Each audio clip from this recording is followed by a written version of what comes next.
Our first presenter is Surya. He is already.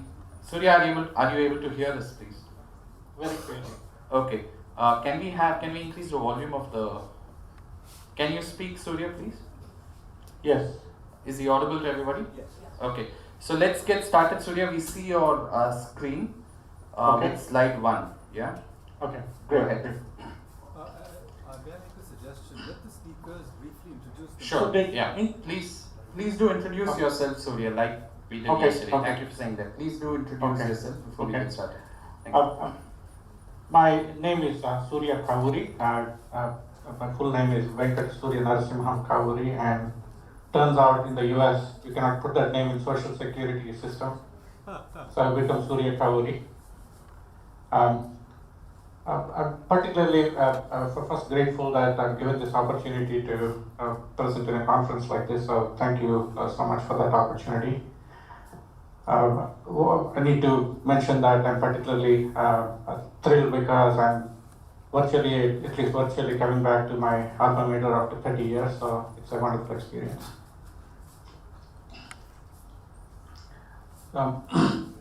I'll get started. So the topic is, did Indian intellectual tradition hold the belief that all knowledge of practice is contained in Shastras? This is sort of an underlying theme in Pollock's 1985 Sastras paper, and Pollock says yes to the question. Now Pollock says that this belief crippled Indian intellectual creativity. He says that practice was reduced to merely discovering knowledge that's already present in Shastras.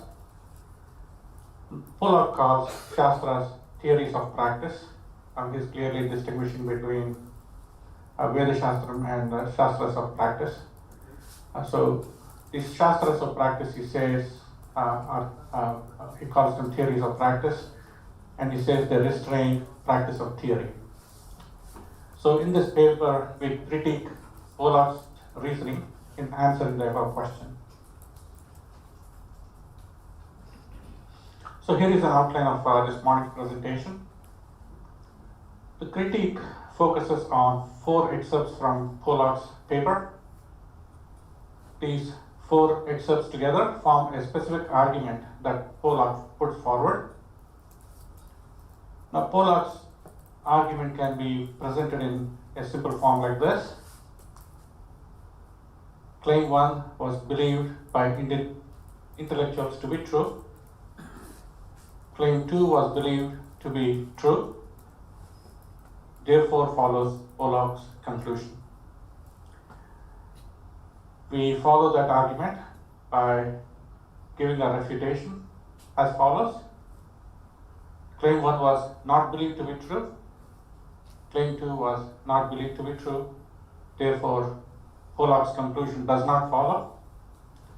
And we finally end the presentation with a conclusion that Pollock should have actually reached.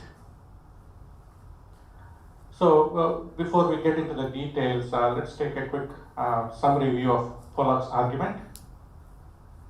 This argument, if true, it uncovers a particular belief underlying Indian intellectual tradition. So claim number 1 is all knowledge pre-exists in eternal texts. Claim number 2 is Shastras are eternal texts for their practice.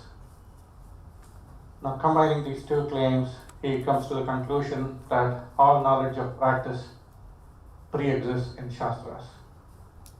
Here, of course, when I say Shastras, I'm only referring to Shastras of practice. Now, Pollock does not say anywhere that these claims are actually true in an objective sense. So, trying to come up with counterexamples to refute those claims is not going to help us refute his argument. So, what is important to Pollock's argument is that Indian intellectuals actually believe that these claims are true and therefore practically live by that conclusion. So, for us to challenge Pollock's argument, then we have to actually falsify the reasoning he uses to establish that Indian intellectuals believe those claims to be true. So that's what our approach will focus on. Now, this claim is so far-reaching that it kind of echoes throughout his paper, and we'll take a look at a few of the statements that he makes in his paper. For example, he says, under a relationship between theory and practice, Shastra and Prayoga, are diametrically opposed between the Sanskritic culture and what we find in the West. He says all Indian learning presents itself largely, so he's not saying every time, but largely as commentary on the primordial Shastras.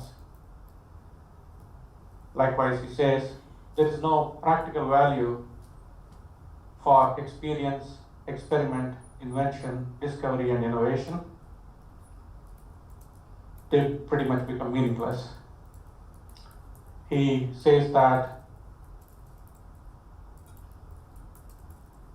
knowledge acquisition simply amounts to arriving at a closer and more faithful approximation to the divine Shastras. And he also says that there is simply no scope for progress through innovation.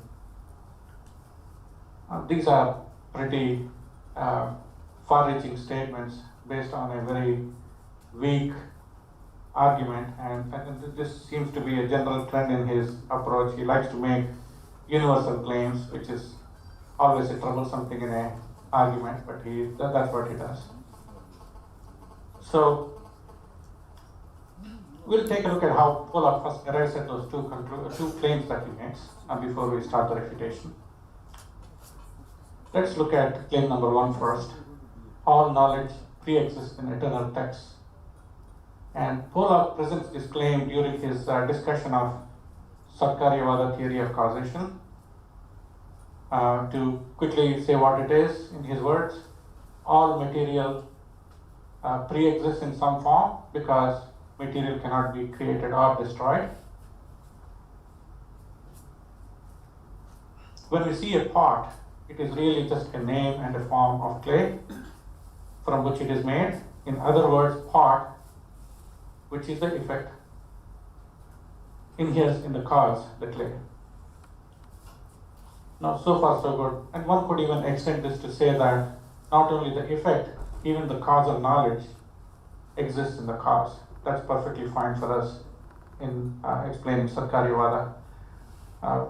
But Pollock infers more from this. He says, as a pot, for example, must pre-exist in the clay, so knowledge must pre-exist in something. Then he says, we ourselves do not create knowledge, but merely bring it to manifestation from the textual materials in which it lies concealed from us. Now, while we are wondering where this word textual material comes from, he makes a reference to Shankara's Bhasya on Brahma Sutra 2.1.18, where Shankara discusses at length the Sarkaryavada theory. Claim number 2 says that Sastras are eternal texts for knowledge of practice. Now, if Sastras claim to be eternal texts and people believe, then that suits Pollock's argument. Now, Pollock presents Charaka Samhita as an example of such a Shastra, and Pollock actually presents what seems to be very cogent reasoning, and it goes as follows. He says, Pollock is quoting from Charaka Samhita, a small brief quote. He says, starting point in the knowledge is authoritative instruction. At the next step, this authoritative knowledge has to be critically examined by perception and inference. Now, without there being some knowledge obtained from authoritative instruction, what is there for one to critically examine by perception and inference? When he reads this passage, he understands this to mean authoritative instruction first is more important than perception and inference. Second thing is perception and inference have only one role, and that is examining knowledge that is contained in authoritative instruction. And this falls exactly along the lines he is trying to portray in claim number 2. Pollock also presents a specific argument in relation to Charka Samhita using its own words. And this reasoning too goes quite cogently, and it goes this way. Charka Samhita is an authoritative instruction. It holds that authoritative instruction is a pramana. Now, pramana is an independent means of knowledge. That is, a pramana cannot depend on other pramanas as its means of knowledge. But authoritative instruction can be ultimately traced to knowledge acquired by people by means of perception and inference. In other words, authoritative instruction cannot be a pramana. So to qualify as a valid pramana, Charka Samhita, the authoritative instruction, has no choice but to claim that it is beginningless. So for that reason, Charka Samhita has no choice but to claim divine origin. And then he says how Charka Samhita actually traces its origin to Brahma. Thus, Charka Samhita claims to be an eternal text of its domain. So these two sort of explain how he arrives at claim number 2. A quick recap before we move into our refutation. So claim number 1 is all knowledge pre-exists in eternal texts. Claim number 2, Shastras are eternal texts for their practice of their domain. And the conclusion is all knowledge of practice pre-exists in Sastras. And if it pre-exists in Sastras, then all we have to do is simply search for that knowledge in those Shastras. We have really no need for any other worldly information. So all Indian learning presents itself largely as commentary on the primordial Shastras. Next, we go into refutation of Pollock's argument.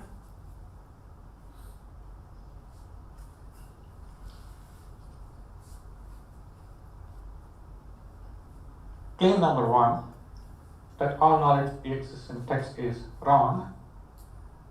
Satkaryavada does not say anywhere that all knowledge pre-exists in text. Now, according to Satkaryavada, material cannot be created or destroyed. Therefore, all material pre-exists in some form. However, we cannot extend this logic to knowledge and say that all knowledge has to pre-exist in some form. Satkaryavada does not require knowledge to exist in some tangible form. More specifically, it doesn't have to exist in any textual form or written form or verbal form. Now, Pollock refers to Brahma Sutra 2.1.18, and in that context, he inserts the word textual. And he also refers to Shankara's Bhasya on Satkaryavada in this particular sutra. Now, if you look at what that sutra actually says, and I'm using Gambhirananda's translation of Shankara's Bhasya, it says from reasoning and another Upanishadic text. Yeah, we see the word text right there, and it says from reasoning and another Upanishadic text, but we cannot infer that this sutra is saying knowledge comes from reasoning and another Upanishadic text. To clarify exactly what it means in its context, Gambhirananda specifies within parentheses the pre-existence and non-difference of the effect are established. So pre-existence of effect in the cause and non-difference of effect and the cause are established from reasoning and another Upanishadic text. That's the way Gambhirananda wants us to read it. Now, his interpretation or the context that he's specifying is actually in agreement with what the previous sutras actually say. So that is quite valid. One more important point is Gambhirananda also clarifies that another Upanishadic text in this context means another passage, and it turns out based on Shankara's Bhasya that it is referring to another passage in Chandogya Upanishad. Now, why do they use the word another here, another Upanishadic text? Because Shankara refers to Chandogya Upanishad in his Bhashya on previous sutras, and he refers to a different passage from Chandogya Upanishad in his Bhashya on this particular sutra. So, in that sense, the word text here has nothing to do with knowledge source of where all knowledge pre-exists. So based on this, we can say that neither Satkaryavada Sutra or Shankara's Bhashya even remotely suggests that knowledge pre-exists in text. So I have no idea how Pollock sees reasoning, sees textual material in this particular discussion. Now, claim number one can be looked at another different way using the concept of pramana. And our refutation here is pramana and not text are the means and the authority of knowledge. So knowledge or pramana has only one valid means. We call that pramana, the means of knowledge. So there cannot be multiple means, and that one means becomes the authority. There are three valid means of knowledge that are relevant in this discussion. They are direct perception, pratyaksha pramana, inference or anumana, and authoritative testimony, which we call text in this paper of Pollock's. Now, critical to, we won't get into details of pramana theory here, but critical to highlight three important points. The first one is pramana cannot depend on other pramanas. So there can only be one means of knowledge, and these means of knowledge have to be independent of each other. And that one independent pramana will be the authority of a given prama. An obvious example to give based on our personal experiences is one like this. If house is on fire, we don't need to wait to look up a text to confirm it. We can run to the exit. Now, human knowledge cannot grow without authoritative testimony. This is our own personal experience. Each and every person cannot simply rediscover every scientific claim, for example. So, authoritative testimony is something very important, and we need to consider that as we look at Pollock's commentary on this.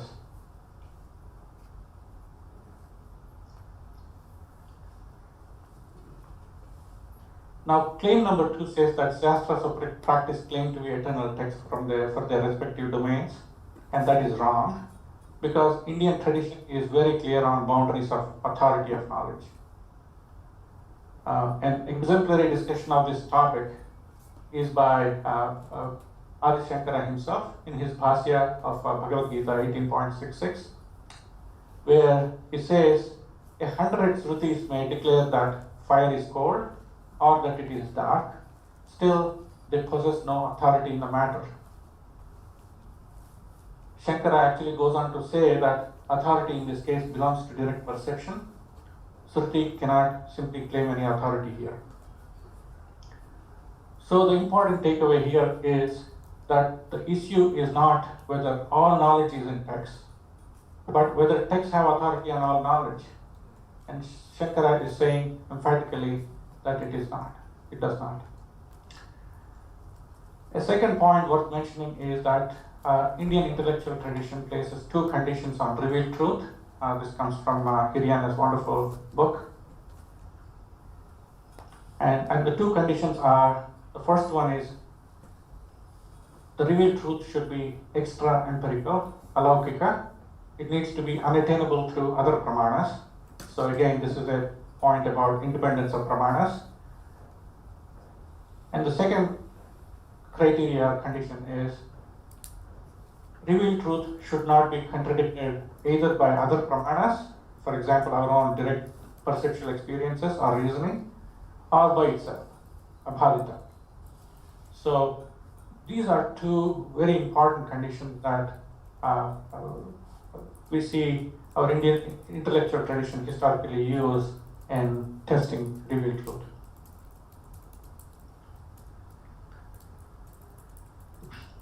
Claim number 2, that Shastras of practice claim to be eternal texts, we say is wrong because authoritative instruction according to Charaka Samhita does not mean a beginningless text.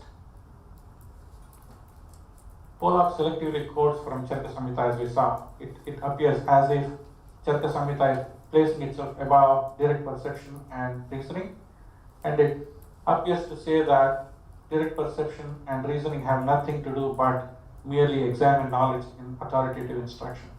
But that is a misread that we do because Pollock selectively picked a small quote.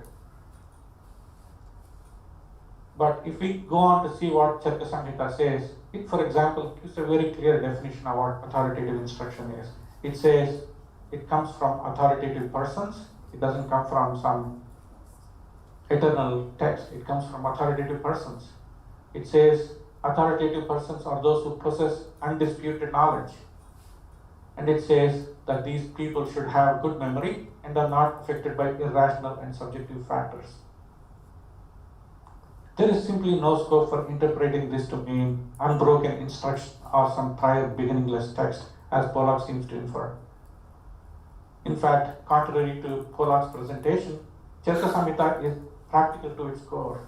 It says, for example, that all three pramanas, direct perception, inference, and authoritative instruction are needed to do diagnosis. It very clearly says that.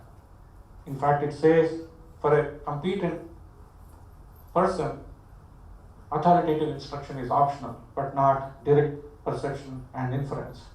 So clearly, Pollock has selectively picked some text from Charaka Samhita and left out a whole lot of important text to misrepresent it.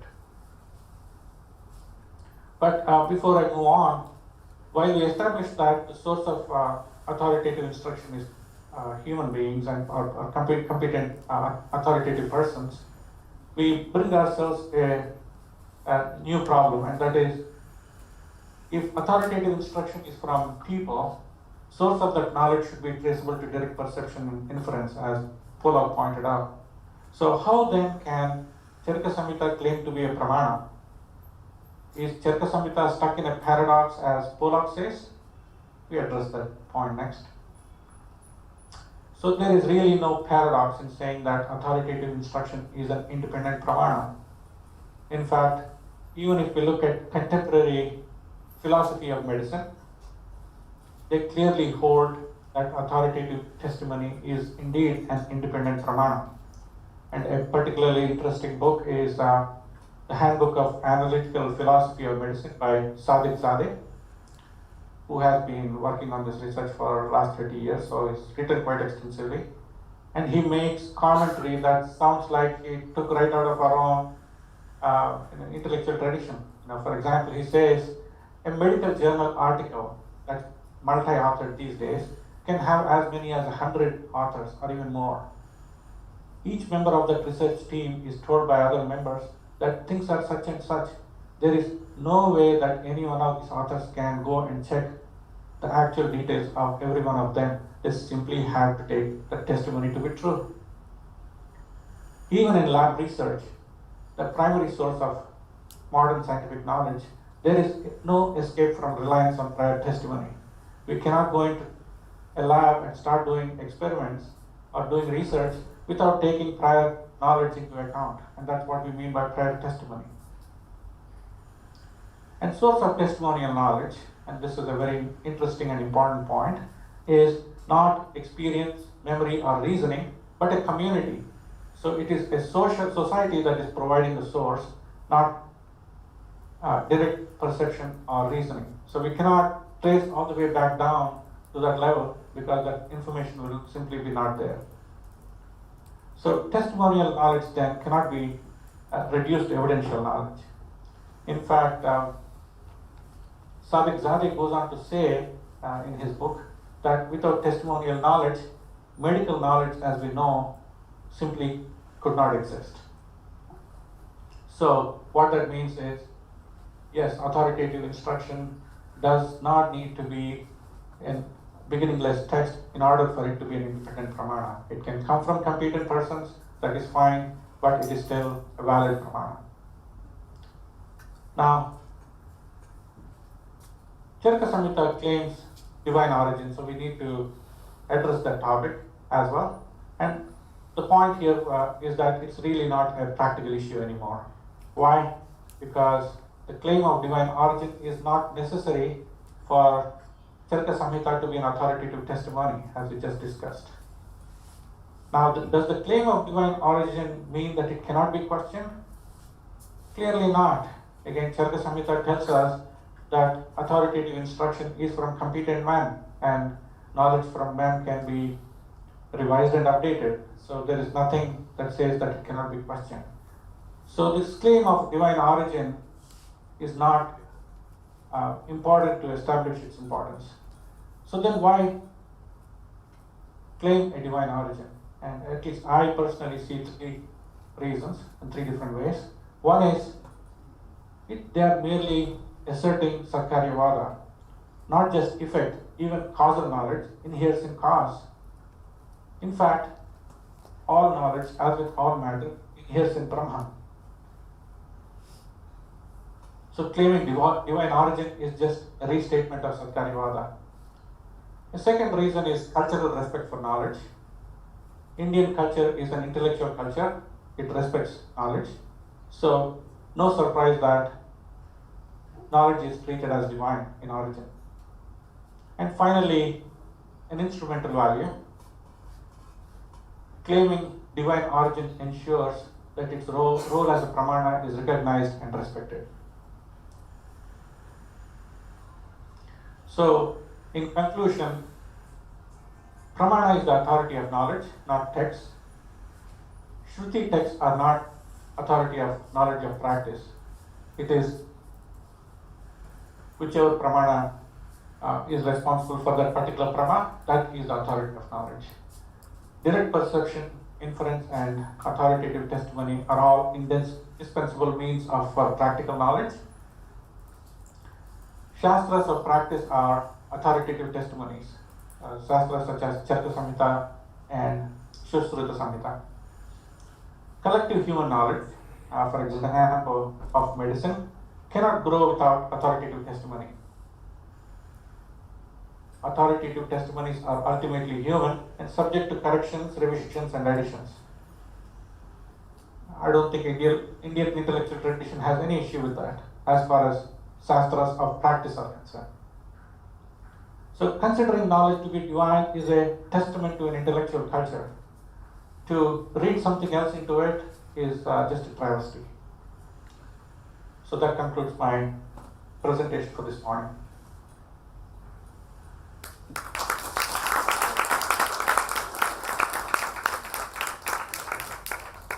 Excellent. Right, for this session, for this presentation.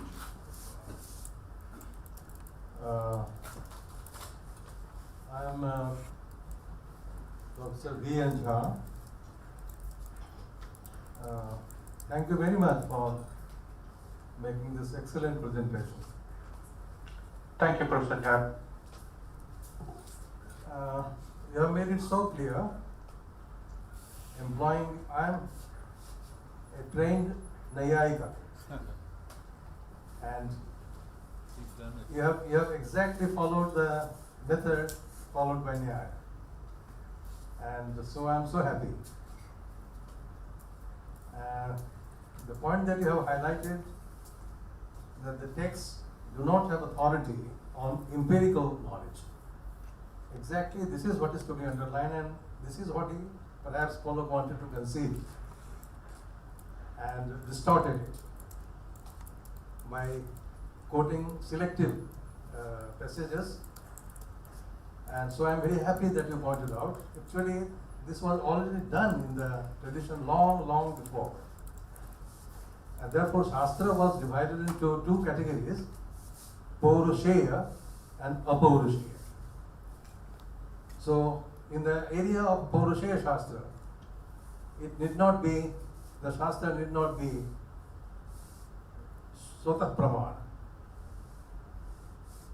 I do not know whether you were, I mean, Pollock has quoted Jayanta Bhatta, Nyayamanjari. And in Nyayamanjari you will find that Jayanta has, mic on? Hello? We need a new mic. Mic? I think the battery's out.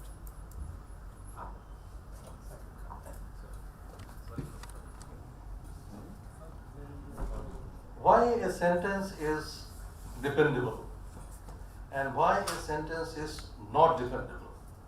This has been the topic of discourse in 9th century by Jayanta Bhatta in his text called Nyayamanjari. Now, it is not that all philosophical systems believe that the Veda is apaurushaya. For instance, Nyaya does not believe that it is apaurushaya. And therefore, in order to establish Nyaya theory, Jayanta Bhatta has initiated a discourse on this and comes to final conclusion that why is it that some sentence is dependable and even at empirical level, not trans-empirical level, but even in empirical level, how to distinguish a person, how to distinguish a sentence which is dependable and a sentence which is not dependable. And ultimately he comes to the conclusion that it is the if the sentence happens to be an apta, so apta vachanam pramanam. And what is an apta? Who is an apta? Apta is a person who knows the truth. And not only he knows the truth, he has an intention to share that truth with others. Apta, you may have knowledge, but still it may mislead. But this is not empiricism, sir. So, This is anti-empirical. This position is anti-empirical. so if unless you are an apta, apta implies that you should have the knowledge of the truth and you have a desire to share. So he should be karunika. He should be compassionate to share the knowledge of the truth with others. If such is the person and if the statement is from such a person, that statement becomes dependable, and in other cases it is not dependable. And exactly taking this parameter into view, the Shastra was divided into Paurushaya, not in the terms of Paurushaya and Apaurushaya, but in the terms of Aptavachana or Anaptavachana. So Aptavachana is Pramana and Anaptavachana is not Pramana. I think Surya has brought out this so nicely, though he did not refer to the theory of Nyaya, but certainly he has brought out by taking into account the Charaka's argument that so far the empirical knowledge is concerned, this is a pointer. I think it settles the cloud.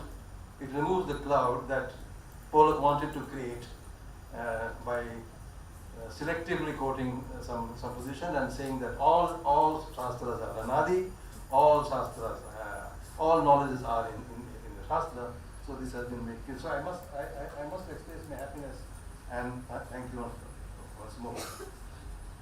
Actually, what is happening is there is a dictum that naso sthanor aparadha yadi andhula pashyati.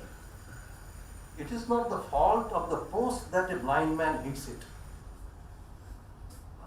You do not have maybe sometimes you may pretend that you do not have eyes, but even after eyes, if you do not see, it's something more dangerous than a blind man hitting a post. I think this kind of an approach of study of Shastra is very dangerous, and we should not encourage it. So thank you and thank you.